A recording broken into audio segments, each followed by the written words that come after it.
Hello everyone. Last video में हमने देखा था कि एक वैलिड एक्सेप्टेंस होने के लिए कौन कौन सी कंडीशंस होनी इंपॉर्टेंट हैं। आज हम उन्हीं कंडीशंस को एक एक करके देखते हैं, जिसमें सबसे पहली कंडीशन है कम्युनिकेशन ऑफ एक्सेप्टेंस। मतलब ऑफर को एक्सेप्ट करने वाले ने ऑफर का एक्सेप्टेंस कम्युनिकेट जरूर किया हो। ये कम्युनिकेशन किसी भी मोड में हो सकता है, जैसे कि रिटन, ओरल और थ्रू एनी एक्ट और कंडक्ट। ब्रॉगडन वर्सेस मेट्रोपॉलिटन रेलवे के केस में हाउस ऑफ लॉर्ड्स ने इसे स्टैब्लिश किया कि एक वैलिड कॉन्ट्रैक्ट के लिए एक्सटर्नल मैनिफेस्टेशन ऑफ एक्सेप्टेंस जरूर होनी चाहिए।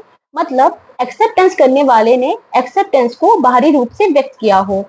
सिर्फ एक्सेप्टेंस की इंटेंशन होने से एक्सेप्टेंस कंप्लीट नहीं माना जाता, उसका एक्सटर्नल मैनिफेस्टेशन होना जरूरी है। सेम यही बात भगवान दास वर्सेस गिरधारी लाल के केस में भी इंडियन कोर्ट्स ने बताई, जिसमें बोला गया कि एक एग्रीमेंट सिर्फ स्टेट ऑफ माइंड से क्रिएट नहीं होता, उसके लिए जरूरी है कि एग्रीमेंट करने की जो इंटेंशन है उसकी बाहरी अभिव्यक्ति की गई हो। ये अभिव्यक्ति रिटन, ओरल और थ्रू एनी एक्ट किसी भी प्रकार से की जा सकती है। नेक्स्ट कंडीशन है communication by the acceptor himself. मतलब एक्सेप्टेंस की जो सूचना है वो एक्सेप्टर द्वारा या उसके द्वारा ऑथराइज किसी एजेंट द्वारा ही दी जानी चाहिए, ना कि किसी थर्ड पर्सन द्वारा।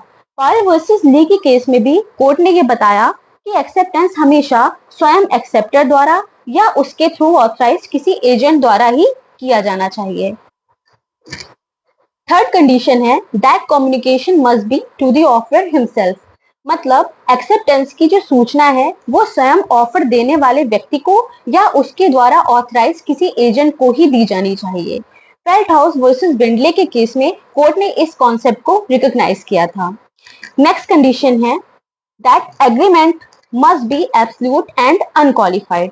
यहाँ कॉन्ट्रैक्ट एक्ट का सेक्शन 7 ये बताता है कि एक्सेप्टेंस हमेशा एब्सोल्यूट और अनकंडीशनल होना चाहिए, उसमें कोई भी कंडीशन ऐड नहीं की जा सकती। और अगर कोई व्यक्ति एक्सेप्टेंस के समय ऑफर में कोई कंडीशन ऐड करता है या उसे एब्सोल्यूट फॉर्म में एक्सेप्ट नहीं करता, तो उसके द्वारा बनाए गए इस नए ऑफर को काउंटर ऑफर कहते हैं और फिर ये ओरिजिनल ऑफर नहीं रह जाता।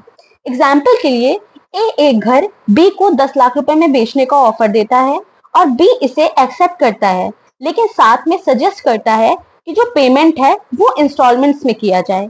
यहाँ पर ए द्वारा दिया गया ओरिजिनल ऑफर अब एग्जिस्ट नहीं करता, क्योंकि बी द्वारा उसे एब्सोल्यूट फॉर्म में एक्सेप्ट नहीं किया गया और बी ने काउंटर ऑफर करके ओरिजिनल ऑफर को चेंज कर दिया। नेक्स्ट कंडीशन है acceptance must be before the lapse of proposal.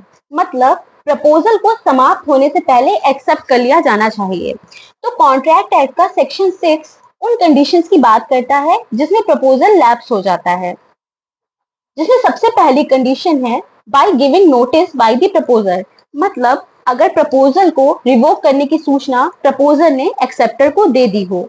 Next condition है by the lapse of time. मतलब अगर एक्सेप्टेंस के लिए कोई टाइम फिक्स किया गया है तो उस टाइम के अंदर, और अगर कोई भी टाइम फिक्स नहीं किया गया है तो एक रीजनेबल टाइम के अंदर अगर इसे एक्सेप्ट नहीं किया जाता तो भी प्रपोजल लैप्स हो जाता है।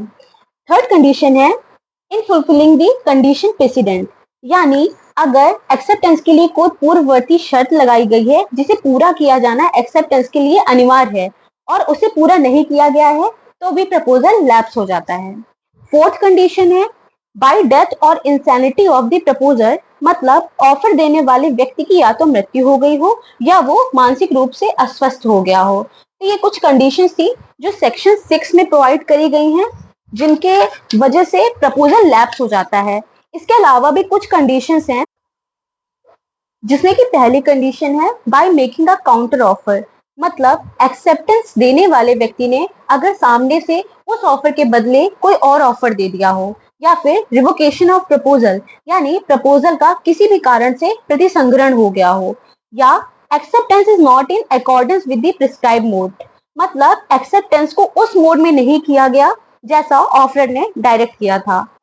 तो ये थी वैलिड एक्सेप्टेंस के लिए कुछ कंडीशंस। तो आई होप आपको आज का ये लेक्चर क्लियर होगा। अगर आपको किसी भी तरीके का कोई डाउट है तो आप मुझसे कमेंट सेक्शन में पूछ सकते हैं।